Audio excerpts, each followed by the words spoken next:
对面新开个快递驿站，结果天天有人敲错门找到我家来，我实在没办法，就在门外贴了张大字报，驿站在对面，别敲门。结果还是有人哐哐砸门要拿快递。开门，我来拿快递。我满肚子火拉开门，驿站在对面，不是这儿。白纸黑字写着，去对面拿。我不是来看字的，我是来拿快递的，赶紧把快递拿出来，不然我找调解员告你偷东西。一连3、4次，这大妈跟瞎了聋了一样，死活听不进人话，我彻底忍不了了，反手就开通了买菜自提点，地址却雾填的他家。砸门声又来了，我烦得直揉太阳穴，瘫在椅子上一动没动，寻思着等他敲累了自己走。事情得从半个月前说起，对面新开了个快递驿站，打从那天起，我家就仿佛中了邪，一连好几天天天有人砸门。一开始我还好声好气，指着对面招牌挨个解释驿站搁那儿呢，可实在架不住人多，一天几十号人，往后几天这人数直往上翻，我实在被烦得不行，跑去让驿站老板立个醒目点的牌子，免得大家总走错。结果牌子是立了，敲门声还是没停过。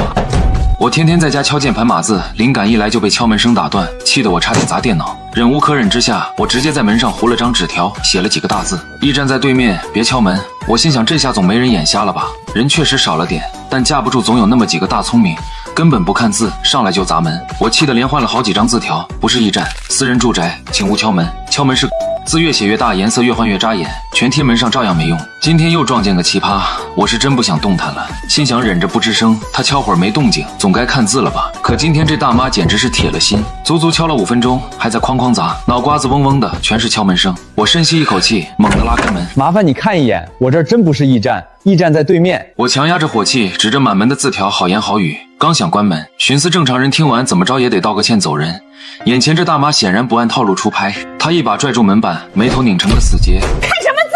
我不是来看字的，我是来拿快递的。你赶紧把我快递拿出来，我等下还要用呢。我关门的动作僵在半空，听见这话直接傻眼了。我以为他耳背，咬着牙一字一句又跟他掰扯了一遍。你的快递在驿站，我这儿不是驿站，对面有个牌子，快递在那边。谁知道大妈比我还来气，满脸不耐烦。我知道快递在驿站啊，我这不是来拿了吗？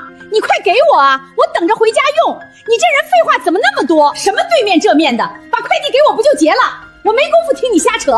我拳头捏得咯咯作响，拼命做深呼吸，指着马路对面驿站的大牌子，往那儿看，驿站2个字挂在对面呢。快递不在我这儿，在对面驿站里面。最后几个字我是从牙缝里挤出来的，生怕一松口就骂人，懒得再废话。我啪的一声甩上门，心想这回总该滚蛋了吧。晃了晃脑袋，自认倒霉，准备接着干活。结果刚走2步，背后又传来催命一样的砸门声。我一头栽倒在沙发上，死死捂住耳朵。这大妈绝对脑子有泡，看我不搭理，外头的大妈彻底疯了，直接上手哐哐砸门，震耳欲聋的动静在屋子里来回荡。她一边死命砸，一边扯着嗓子在楼道里干嚎，还不给我快递？你是不是把我的快递偷了？赶紧还给我，不然我就找调解员曝光你！我气得对着空气无声怒吼，翻出降噪耳机戴上，只想等他砸累了滚蛋，彻底对这奇葩的智商绝望了。谁知外头动静非但没小，反而变成了沉闷的撞击声。大妈居然拿身体在撞门，降噪耳机都挡不住那震天响，撞得我感觉整栋楼都在跟着晃。我彻底暴走，一把扯下耳机，猛地拽开半扇门，直接开吼：你是不是听不懂人话？说了快递在对面驿站，拿快递滚去对面！大妈被吼得愣了1秒，紧接着扯着嗓子反击：我快递今天有用，你快还给我！一边嚎一边居然硬顶着门，拼了老命想往我屋里挤。我吓得赶紧死死抵住门板，连吃奶的劲儿都使出来了，才勉强把门重新锁死。我脱力瘫坐在地上，哆嗦着摸出手机找调解员求助。就这功夫，他还在外面不知疲倦地拿头撞门，嘴里不停念咒：把我快递还给我！这玩意儿怕不是个伟人吧？还好社区调解组离得近，调解员火速赶到，把他按住，我才敢露头。见到调解员叔叔，我跟见了亲人一样，赶紧抢先开口：是我联系的你们调理员同志，麻烦你们帮忙协调一下。哪知道这大妈当着调解员的面，态度依旧嚣张的不行。放你雷霆的屁！调解员同志，明明就是他偷了我的快递，你让他把快递还给我！我一个头2个大，强忍着崩溃，把这事实情况跟调解员交代了一遍。2个调解员听完也是直皱眉头，转身去劝那大妈：大妈，小伙子这儿不是驿站，快递也不在他那儿，驿站在马路对面呢，你去那儿拿。调解员语气还算轻松，显然也没想到只是这么一件小事。结果大妈接下来的骚操作，让调解员也体会了一把我的崩溃。什么东西啊？他反倒不耐烦得很。我知道我快递在驿站，哪有什么对面，就在他那儿。你让他拿给我啊！他死活不给我，肯定是他偷了我快递了！你们快抓他！调解员也被噎了一下，显然没见过这种人，带上了点严肃的口气。都跟你说清楚了，你不去那边拿快递，还在这闹，想闹事是不是？他半点也不带听的，又委屈又愤怒。谁闹事了？我就是来拿快递啊！我都跟你们说了多少遍了，把快递给我就走啊，我还要回去用呢。说着说着，他开始指责：你们是不是一伙的？能因为他不，你们就向着他吧。两个调解员也烦躁地抓帽子，无奈地看了他一会儿，最后直接上手去拉他。走，我带你去驿站取快递，好吧？你别在人家小伙子这儿闹。他被调解员一拉，整个人都跳起来了。我不去，你们要带我去哪儿啊？我就想拿个快递呀！他就像受了天大的委屈。你把我快递还给我，我又没做啥事，你干嘛要调解员抓我啊？网络照进现实，我看到了两个调解员同志脸上的无奈，只能耐心劝说。最后实在没了别的办法，调解员自己去对面驿站跑了一趟，回来的时候手里拿着那大妈的快递递给他。看吧，都跟你说了，你快递不在小伙子这儿，在那边驿站，拿了快回家吧，真的是。哪成想他拿了快递边走边说，我就说了这里是驿站，我快递就在他这儿，这快递不就拿来了吗？他还屡屡回头跟我说话。我早跟你说了嘛，我就是来拿快递的，我之前就跟你说清楚了啊。真的是急死我了！直到他走远了，我和调解员同志才面面相觑，一时之间不知道该说什么。送走调解员，我家总算又安静下来。可我没想到这事儿还没完。自从调解员来过之后，我这儿已经没人敲门了。过了几天清静日子，我想这一片应该都知道驿站在对面了，想着第二天就可以把纸条扯下来了。可第二天那大妈又来了，我在她敲门的第一时间就去开了门。本来以为是外卖，结果一开门就给了我个暴击。你怎么又来了？上次不是说清楚了吗？驿站在对面，你去那边拿呀。我不耐烦地盯着她，可这大妈厚颜无耻起来。上次来你家敲门就能拿到快递，快递站老板肯定跟你认识，你以后都把我快递放你家，我下个楼就能拿到，不用过马路了。就是跟你说一声，记得啊。说完就走，我站在门口呆呆地望着他，根本没反应过来。 What？ 他叽里咕噜说的什么鬼东西？疯了吗？我没理会，但他还是3天2头来敲门，看见我没有拿他快递，整个人都充斥着不爽。不是跟你说了，让你跟快递老板说好，以后我快递都放你这儿吗？楼上楼下邻居的，你帮个忙怎么了？无论我说了多少次我不会帮忙，他还是每次拿快递之前都会敲我的门，发现我没拿他快递，才会再去对面驿站。我已经快被他搞疯了。我先后找了物业、社区调解员协调，最后调解员对大妈进行了多次口头警告和普法教育，但她依旧屡教不改，她依然我行我素，没有人能拿她怎么办？我每天都只能躲到离门最远的房间工作，还要戴上耳机隔音，因为她不定时来，我根本不知道她什么时候会来发疯。又过了半个月，我实在受不了了，将这事儿发到了网上，求助！邻居老敲我家门让我给拿快递怎么办？在线等，急！帖子发出去很快就有了热度，热心的网友讨论异常火爆。你在门上贴纸条啊？骂得脏点儿。我回早贴了，上面好多张纸条，门都要贴满了，他根本就不看，也不知道是故意不看还是真瞎。让对面驿站贴个牌子，正常人看到就知道了。我回对面有个大牌子，而且他知道驿站在对面，还是要敲我门，每次都跟我说下次让我把他快递拿到我家，他直接在我家拿。这人有病吧？我之前也碰到过，态度还理所当然的，我都要以为是不是我出问题了。我给这条评论点了个赞，在一堆讨论中，我看到一条有可行性的评论：你养条狗，在门上再贴个内有恶犬，请勿敲门，喂下几次它就老实了。我回他有道理，我试试，等我消息。回完我就开始实施。我家本身就是农村的，家里养着几条狗看家，我连夜开车回家跟我妈借了条大黄，它是我家叫的最响亮的狗。接回来我好吃好喝的供着，也在外面那么多字条里贴上了几个大字：内有恶犬，请勿敲门。连着2、3天，门外都没传来敲门声，我还以为那大妈真被那几个字吓退了，看来她也是会看字的。结果下一秒咚咚咚的声音就响起了，下一刻家里的大黄就开始叫，承担起它的责任来。显然门外的大妈被大黄雄厚的叫声吓了一跳，我好像都听到了一声。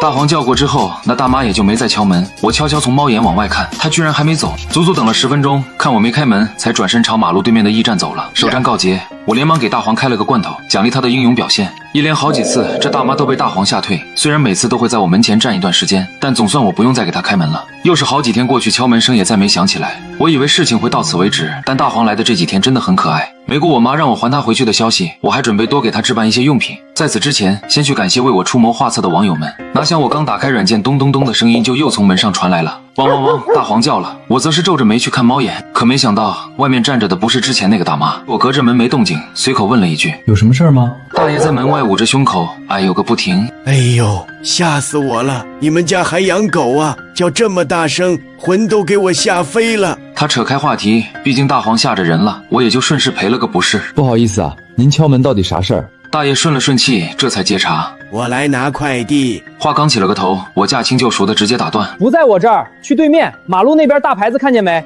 那边才是驿站。”哦，他拉长声音哦了一下，满脸狐疑的扭头走了。我一头雾水，估计这又是哪个没长眼看漏了门上字条的主。可谁能想到，接下来这一整天简直就是人间炼狱，砸门声就没断过，大黄也跟着无缝衔接疯狂输出，砸门声混着狗叫声，此起彼伏，堪比交响乐二重唱。我彻底要疯了，今天到底撞了什么邪？难不成全小区的人集体眼盲？好不容易又打发走一个，我推开门一瞅，好家伙，满门的狗皮膏药被撕得干干净净，就剩孤零零的一张，不是驿站。最离谱的是，前面不是2个字被人拿黑笔糊成了一团黑不溜秋，啥也看不清。结果现在我家大门上就赫然挂着2个大字：驿站。真是活见鬼了！那个吃饱了撑的王八蛋跑这儿来恶心人！我脑子里瞬间蹦出那个奇葩大妈的脸，可我俩也没什么杀父之仇，她至于下这么黑的手吗？凡事讲证据，万一真不是她，那不就冤枉好人了？幸亏楼道里有监控，探头正死死盯着我家大门。我把大黄锁在屋里，拔腿就往物业监控室跑。不看不知道，一看血压飙升，果然是那个老奇葩。监控里拍得清清楚楚，他半夜3更鬼鬼祟祟摸到我家门口，把纸条全撕了，又拿笔在那顿乱涂。这一顿作妖的行云流水，被摄像头逮了个正着。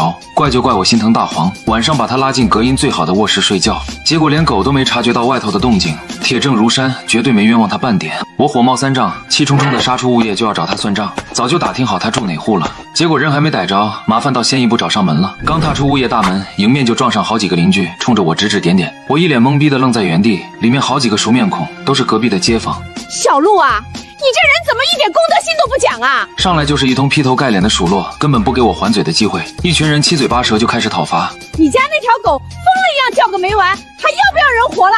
就是啊，吵得我家孩子连作业都没法写。吵死了！你养狗大家也忍了，前几天叫2声就算了，今天嚎了一天你也不管管，素质被狗吃了。我家2个老人被吵得脑瓜子嗡嗡的，降压药都连吞了好几片。我算是听明白了，今天大妈一通骚操作，招来无数人砸门，大黄尽职尽责的狂吠，结果犯了众怒，惹不起，我赶紧端正态度，挨个赔笑脸。实在对不住各位，有人在我门上恶作剧，害大家以为是驿站跑来砸门。那破纸条我已经撕了，保证没人再敲门。大黄绝对不叫了，真是万分抱歉。看我认错态度诚恳，大家伙的火气也消了大半，虽然绷着脸，但好歹没再骂街。算了，你把狗看牢点，千万别再叫了，大晚上谁受得了？得亏是白天，要是大半夜搞这一出，我非逼着你把狗连夜送走不可。我像捣蒜一样疯狂点头，满口答应绝不再犯，唯独隔壁的年轻妹子眼尖琢磨出不对味儿来。你是5点钟出的门吧？我刚才在窗户那儿瞅见你了。我丈二和尚摸不着头脑，愣愣地点了下头。对啊，我5点下的楼，径直就来物业了，咋了？这话一出，人群立马又炸开了锅。那不对劲儿啊！你刚走狗就发疯，连嚎了半个钟头，开门才闭嘴，时间根本对不上，你家狗这就是瞎叫唤，绝对不行！赶紧把狗送走，不然日子没法过了。听到这儿，我的眉头直接拧成了麻花。这事儿透着邪。大黄可是6岁的稳重老狗，绝对不干这瞎叫唤的事儿。在老家看院子那会儿，只有见到生面面才吼2嗓子，来了我家也是敲门才出声，怎么可能对着空气连好半小时？可眼下火烧眉毛，顾不上当福尔摩斯了，只能先稳住这帮街坊。千错万错，都是我的错。这样吧，我从老家带了点土猪肉香肠，挨家挨户给大家送点尝尝，就当赔罪了。狗，我明天一早就送回农村，保证这辈子都不扰民了。各位多多包涵。看我大出血又送狗，大家这才作罢，骂骂咧咧的散了。我正盘算着回家查查大黄发疯的真相，一抬头猛地撞上了不远处死死盯着我的那个砸门狂魔。那老太婆满脸小人得志的阴笑，见我瞅她，竟然还嘚瑟的冲我咧嘴一笑，扭头就走。这一笑直接给我看出一身白毛汗，我转头就杀回了物业大厅。我拍着桌子，让物业赶紧把刚才的监控再倒回来看。画面一转，我前脚刚走，这老太婆后脚就溜到了我家门口，显然是在暗中埋伏，踩准了点来的。她也不干别的，明知道屋里没人，就站在那儿死命敲门。大黄在屋里听见动静，顺理成章的跟着狂吠不止。这一人一狗隔着门足足杠了半个多小时，直到隔壁邻居嫌吵开门查看，他才脚底抹油溜了。好的时候脸上还挂着那种得逞的坏笑。我气得一拳砸在桌子上，差点把旁边看监控的保安大哥送走。我现在连杀人的心都有了，怒火直冲天灵盖，理智彻底蒸发。我化身复仇修罗，直接杀向楼上那老太婆的家。虽然气得浑身发抖，但为了不惊动无辜群众，我还是压着火气按了门铃。没敲2下，大妈就吊儿郎当的开门了。见识我，脸上连半点心虚都没有，嚣张到了极点。你是不是有大病，跑到我家门口作妖？见我养了狗，你还蹬鼻子上脸了是吧？他满脸满不在乎，浑身上下每个毛孔都写着欠揍。随便你怎么说，反正我没杀人放火，你能拿我怎么着？早听话当我的免费快递爷，不就屁事儿没有了？赶紧把那破狗弄走，记住了，以后乖乖把快递给我供在家里，等着我去领醒。还没等我爆粗口，砰的一声，他反手就把门摔我脸上了。我在外头砸的手都肿了，里面硬是装死。我只能无能狂怒地滚回了家。推开门，看着大黄摇着尾巴傻乐呵地扑过来，我心里一酸，狠狠绕了他2把，连夜把狗粮玩具打包。第二天一大早就把他送回了村里。好在这家伙回了农村，跟放飞自我一样，广阔天地大有作为，比憋在我那狗窝里强多了。看着他撒欢的背影，我这憋屈的心里总算好受了点。可是我的退让换来的并不是消停，而是恶人的得寸进尺。第二天下午，吴也给我打了个电话，语气无奈让我去一趟办公室。推开门，我看到那个老太婆大马金刀的坐在沙发上，正在跟调解员诉苦。她说我家养的恶犬昨天狂叫，害她血压飙升，非逼着我赔她几百块钱的降压药钱，还要我当面给她写不再养狗的保证书。面对这类不讲道理的纠纷，我这个老实本分的年轻人是真的感到委屈又无力。我强忍着怒火拿出手机，调出那段他半夜鬼鬼祟祟撕纸条，故意砸门挑逗大黄的高清监控录像。我以为铁证如山能让他闭嘴，可老太婆看完不仅没心虚，反而脖子一梗，指着我的鼻子骂：我敲门怎么了？敲门犯法吗？谁让你养狗吓人？调解员叹了口气，把我拉到走廊里，压低声音劝我：小伙子，录像我们看了，确实是他不对，但咱们说句掏心窝子的话，他年纪大了，身体不好，万一有什么意外反而麻烦，你就道个歉，别跟他计较了。不夸张，不狗血，就是这种最真实的无奈，像一根针一样深深扎进了我的神经里。我看着玻璃门内老太婆那副有恃无恐得意洋洋的嘴脸，我清楚冲动报复解决不了问题，违法的事更不能做。但我没给钱，也没写保证书，转身走出了物业大门。返程路上我脑细胞都快烧干了，也没憋出个狠招，只能再次向万能的网友求救。不得不说，这届网友是真硬核，分分钟给我整出了个大杀器。只能说世上还是好心人多啊。你直接反手去注册个买菜自己点，然后地址填他家。看到这操作，我直接跪了，借力打力，这才是真正的终极魔法。顶着那老太婆天天砸门的精神污染，我果断打开买菜软件，一气呵成申请了个自提点，资料全填我的，唯独门面照片我悄摸摸溜上楼，咔嚓把他家大门给拍了传上去。咱们这破小区周边连个买菜点都没有，我这一开业简直是普度众生。果不其然，审核通过第二天，订单直接卖爆了，上百号人排着队来提货。开门，我来拿白菜。老太婆顶着鸡窝头拉开门，一脸生无可恋，估计昨晚修仙去了。拿什么菜？谁买菜了？你睡傻了吧？网上买的菜，地址写的就是你家，赶紧把菜给我，中午还等着下锅呢。我这没菜，我什么时候弄这破玩意儿了？拿菜的大哥也懵了，仔细一核对门牌号，确认找错地方了，甩了个白眼，扭头就走。同样的戏码一天轮番上演几十回，这老太婆直接从一脸懵逼进化成了狂躁症晚期。不是我家，找错了，眼睛不用捐给需要的人，我这儿没你的破菜。我躲在暗处冷笑，这才拿到哪儿就扛不住了。当初老子可是被你这套折磨了足足半个月，为了不误伤无辜群众，我专门建了个提菜群，凡是走错门被老太婆吼过再找来我这儿的，通通发个专属红包安抚情绪，顺手拉进群。连着轰炸了几天，老太婆彻底崩溃，活学活用也在门上贴起了大字报：不是提菜点没菜，滚！虽然火力网弱了点，但偶尔还是有漏网之鱼，毕竟这年头睁眼瞎还真不在少数。他终于忍到了极限，顺藤摸瓜直接杀到了我的1楼大本营。仇人见面分外眼红，见是我这老太婆当场暴走。你个小可爱，绝对是你故意搞鬼，让人天天来砸我的门，舍不得我是不是？信不信我陪你看遍每一个明天的太阳？我稳如老狗，像看猴戏一样欣赏他的无能狂怒，嘴上道着歉，脸上却笑嘻嘻。真对不住啊，刚开始传照片不小心手滑了，平台规定1个月才能改，您老就忍1个月吧。听完这话，他头顶直接起冒烟了。害得老娘天天神经衰弱，你还敢让我等1个月？马上立刻给我改回！我两手一摊，满脸写着无辜。平台霸王条款，我也没辙啊。随后我就当他是空气，任凭他在背后口吐芬芳，全当没听见，骂了10分钟，见我不破防，他只能气急败坏的灰溜溜走了。又过了几天，估计这老太婆已经快被逼疯了，直接在业主群里原地爆炸。你们是不是打错名？说了800遍不是提菜点，善解人意是吧？一天天几10号人轮番砸门，催什么催？敲你雷霆！提菜点在1楼那个小帅哥那儿，你们这帮仔找他去啊！他这一通地图炮直接惹了众怒，那些被坑过多跑一趟的街坊瞬间统一战线，矛头全对准了他。哟，门兴金边了，敲2下能掉块肉啊！走错门说句实话不就完了？谁去过1次还会去第2次？犯得着在群里像快板一样咬人吗？你这大妈熬晚清早的道过歉，发过红包了，也说了下个月就改，你搁这嚎丧呢？群里瞬间战火连天，上演了一出舌战群儒的好戏。我全程潜水看戏，深藏功与名。毕竟除了动动手指传了张图，我可是啥也没干。哪怕群里闹得不可开交，照样有不看群消息的人去砸他的门。估计跟当初砸我家门的是同一批奇葩。赶紧上楼，现场直播大戏！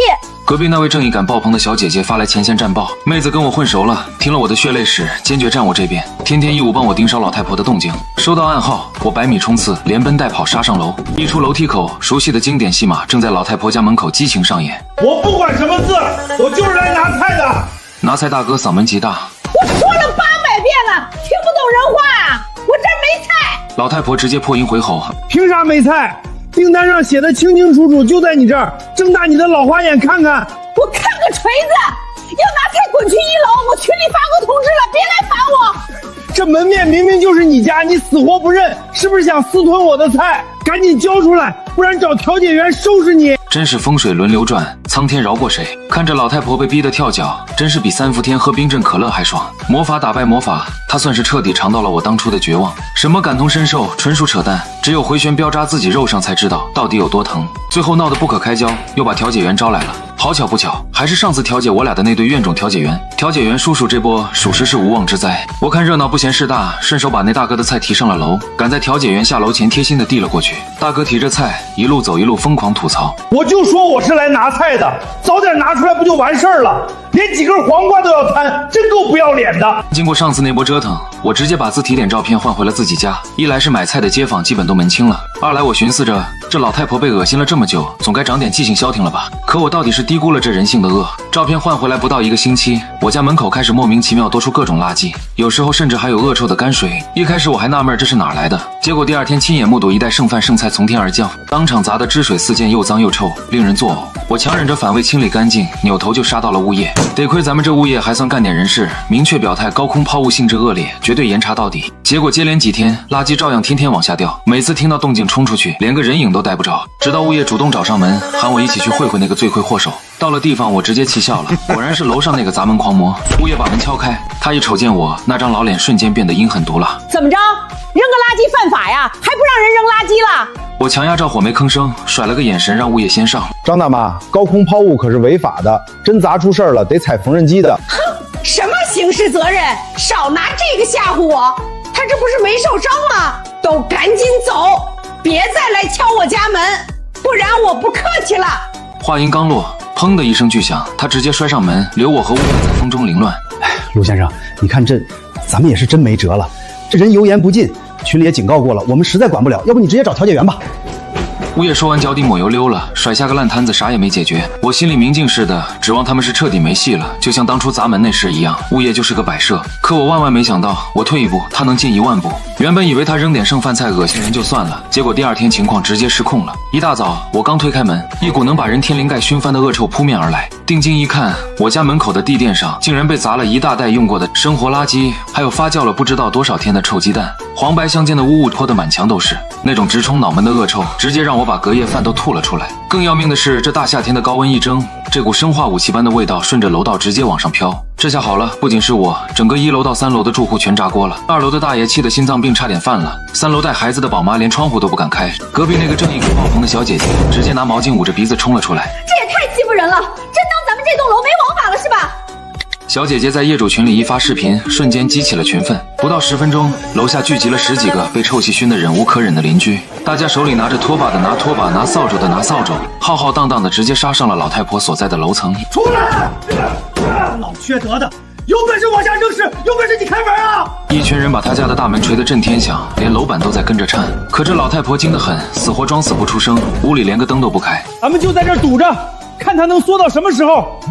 大家正义愤填膺地守在门口，突然小姐姐的手机响了，是1楼另一个邻居打来的。不好了，你们快下来，那老疯婆子在窗口发疯了！我们一听，赶紧顺着楼梯往下跑，刚冲出单元门，就迎头撞上一场局部暴雨，哗啦，整整一大盆发黑的脏水，夹杂着烂菜叶子和烟头，从楼上当头泼下。冲在最前面的几个大叔躲闪不及，被泼了个透心凉。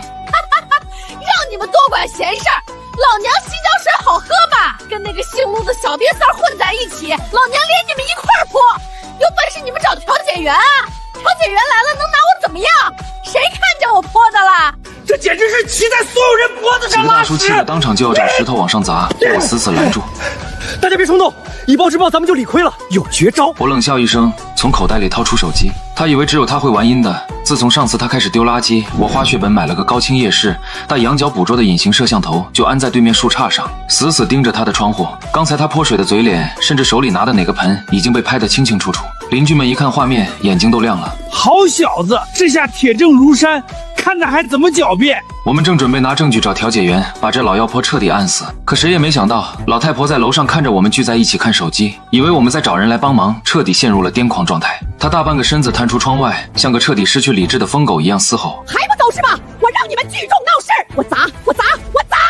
话音刚落，老太婆从阳台角落抱起了一个装满泥土、足足有10几斤重的废弃大花盆，那可是10几斤重的实心家伙，从那么高的地方砸下来，真能把人脑浆子砸出来。我吓得目眦欲泪，声嘶力竭地大吼一声，一把将身边的小姐姐拽开，所有人连滚带爬地往单元门里躲。与此同时，一辆连号车牌的劳斯莱斯幻影正缓缓驶入我们单元门前的错车道。砰！轰隆！一声如同手榴弹爆炸般的巨响在所有人耳边炸裂。那个10几斤重的大花盆没有砸中我们，而是以重力加速度，狠狠地、不偏不倚地砸在了那辆劳斯莱斯的引擎盖和前挡风玻璃的交界处。挡风玻璃瞬间碎成蜘蛛网，引擎盖深深凹陷下去一大块，里面的警报器发出刺耳的尖叫。全场死一般寂静，连楼上那个正准备继续破口大骂的老太婆，也像被掐住脖子的公鸡一样，瞬间没了声音。车门缓缓推开，下来一个穿着高定套装、气场能把人冻结冰的女人。豪车姐姐登场了，她看了看惨不忍睹的车头，又抬头看了看楼上那扇还没来得及关上的窗户，没有尖叫，没有发怒，她只是从限量版包包里摸出手机，语气冷得像冰碴子：“喂，张律师，来一趟 XX 小区，顺便帮我找下调解员，有人高空抛物，意图不明。”5分钟后，调解员的车呼啸而至，来的不止一辆，足足3辆车把单元门围了个水泄不通。调解员直接破门而入，把躲在床底下的砸门狂魔像拖一样拖了下来。一开始他还试图负隅顽抗，在地上撒泼打滚。调解员同志冤枉啊！我没扔，是风吹下去的，是那个姓陆的陷害我，赶紧散手，放开我！我二话不说，直接把树上那个摄像头的完整录像递给了调解员。从他扔纸尿裤、泼洗脚水，到最后面目狰狞地抱起大花盆往下砸，每一秒都高清无码，连他脸上的褶子都拍得一清二楚。老太婆看到监控画面的那一刻，整个人就像被抽光了精气神，直接瘫倒在地上。豪车姐姐在一旁踩着高跟鞋，居高临下地看着她。这辆车是我昨天刚提的，落地价1200万，定损结果我已经让 4S 店估了，修好至少要换半个车头，200万起步。另外，因为这场闹女，我错过了一个价值1000万的竞标会。豪车姐姐微微俯下身，眼神里没有一丝温度。我不管你是装疯还是卖傻，这200万的修车费和1000万的损失，我会让我的律师团队一分不少的从你以及你所有的直系亲属身上抠出来。老太婆听完这2个天文数字，两眼一翻，双腿彻底发软，跌坐在地上，吓得当场失了态，连头都不敢再抬一下。她终于意识到这次再也没有任何胡搅蛮缠的余地了，哭爹喊娘的被强行塞进了调解员的车，整个小区爆发出了雷鸣般的掌声，那是被压抑了许久的邻居们发自内心的狂欢。那一天，她不仅背上了故意毁坏财物和高空抛物罪的双重指控，喜提采缝纫机套餐，她的儿子在得知要面临天价赔偿后，更是直接连夜把房子低价抵押，宣布跟他断绝母子关系。这案子办得异常顺利，毕竟铁案如山。砸门狂魔不仅倾家荡产，还直接喜提免费牢饭。听说这老妖婆被押走前还在满地打滚，疯狂叫嚣着是我花钱买通了豪车姐姐来整她。有时候我是真想撬开她的脑壳看看，里面到底装了多少吨的浆糊。自从这颗毒瘤被拔除，我家门口的自提点又热热闹闹的开张了，还专门雇了个人打理。经过这波折腾，我才发现弄个提菜点确实算得上积德行善。